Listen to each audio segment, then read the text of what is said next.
दिल्ली के लाल किले के पास हुए धमाके ने देश की राजधानी की सुरक्षा व्यवस्था को झकझोर कर रख दिया है। सोमवार शाम को हुए इस विस्फोट ने न केवल कई निर्दोषों की जान ली, बल्कि इसने भारत में सक्रिय आतंकी नेटवर्क की नई और चिंताजनक परतें भी खोल कर रख दी हैं। धमाके के बाद जब जांच आगे बढ़ी तो सुरक्षा एजेंसियों ने एक महिला डॉक्टर शाहीन को भी गिरफ्तार किया, जिसने पूरे केस की दिशा ही बदल दी। ये महिला है डॉक्टर शाहीन, जैश ए मोहम्मद की महिला विंग की हेड और आतंकी संगठन जमात उल मोमिनात की भारतीय प्रभारी। शाहीन की गिरफ्तारी ने इस बात की पुष्टि की है कि आतंकवाद का जाल अब केवल पुरुषों तक सीमित नहीं रहा, बल्कि आतंकवादी संगठन महिलाओं को भी वैचारिक और रणनीतिक रूप से इस नेटवर्क का हिस्सा बनाने लगा है। इस बात का खुलासा कुछ दिन पहले हुआ था, जब मसूद अजहर की बहन ने जमात उल मोमिनात नामक एक महिला ब्रिगेड को तैयार करने के लिए एक नेटवर्क का गठन किया था। ये ऑनलाइन महिलाओं को रेडिकलाइज करने का एक मॉड्यूल है। शाहीन की गिरफ्तारी फरीदाबाद से हुई है, लेकिन उसकी जड़ें लखनऊ में है, क्योंकि वो लखनऊ की रहने वाली हैं। शाहीन के भाई परवेज की भी गिरफ्तारी हो चुकी है। शाहीन पेशे से डॉक्टर हैं और फरीदाबाद की अल फलाह यूनिवर्सिटी में कार्यरत थी, बाकायदा MD हैं। यहीं से उसने आतंक की जमीन तैयार करने की शुरुआत की। जांच में खुलासा हुआ कि शाहीन जैश ए मोहम्मद के सरगना मसूद अजहर की बहन सहीदा अजहर के सीधे संपर्क में थी। सहीदा अजहर पाकिस्तान में जमात उल मोमिनात नामक संगठन की प्रमुख हैं, जो जैश की महिला शाखा के रूप में काम कर रहा है।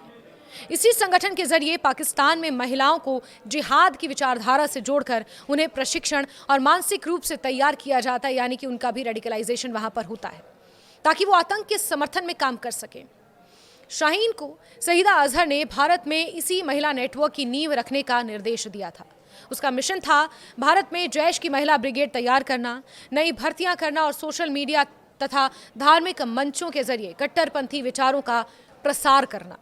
बताया जा रहा है कि शाहीन ने ऑनलाइन माध्यम से भारत के कई राज्यों में युवतियों से संपर्क साधा था और उन्हें धर्म की रक्षा और जिहाद की सेवा के नाम पर प्रभावित करने की कोशिश की।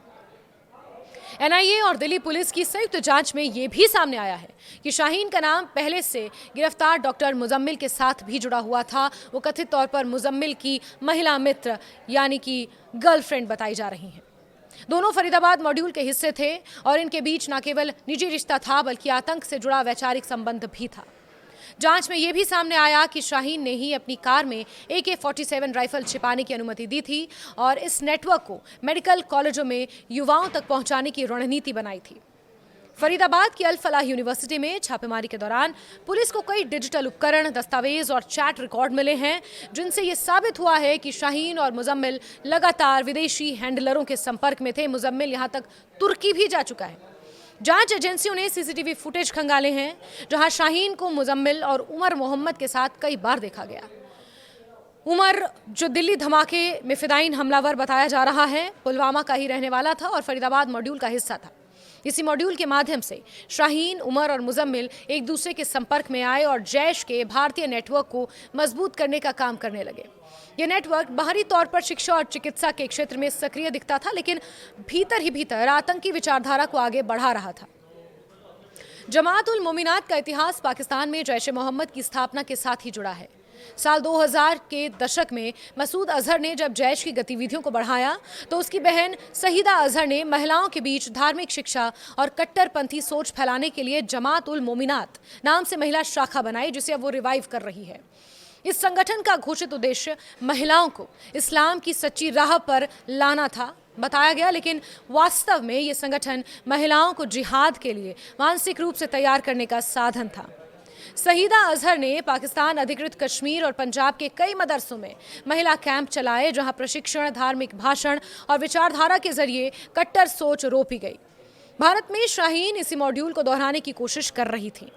जांच में यह भी पाया गया कि शाहीन ने सोशल मीडिया पर गुप्त समूह बनाए थे, जहां वो धार्मिक विषयों पर चर्चा के बहाने कट्टर विचारधारा फैलाती थी। इन समूहों में कई युवतियां सक्रिय थीं, जिनमें से कुछ की पहचान अब एजेंसियों ने कर ली है। शाहीन ने इस बार ऑनलाइन वीडियो सेशन आयोजित किए, जिनमें सहीदा अजहर के ऑडियो मैसेज या धार्मिक व्याख्यान साझा किए गए थे। दिल्ली धमाके के बाद शाहीन की गिरफ्तारी ने यह भी साफ किया कि जैश जैसे संगठन अब अपने नेटवर्क को केवल सीमित इलाकों तक नहीं रख रहे, बल्कि उत्तर भारत के शहरी क्षेत्र, खासकर शिक्षा संस्थानों तक विस्तार दे रहे हैं। शाहीन का पेशेवर होना इस बात का प्रमाण है कि आतंकी संगठन अब डॉक्टर, इंजीनियर और रिसर्चर्स जैसे शिक्षित वर्गों को भी अपने दायरे में ला रहे हैं। ये रुझान सुरक्षा एजेंसियों के लिए सबसे बड़ी चिंता का सबब है।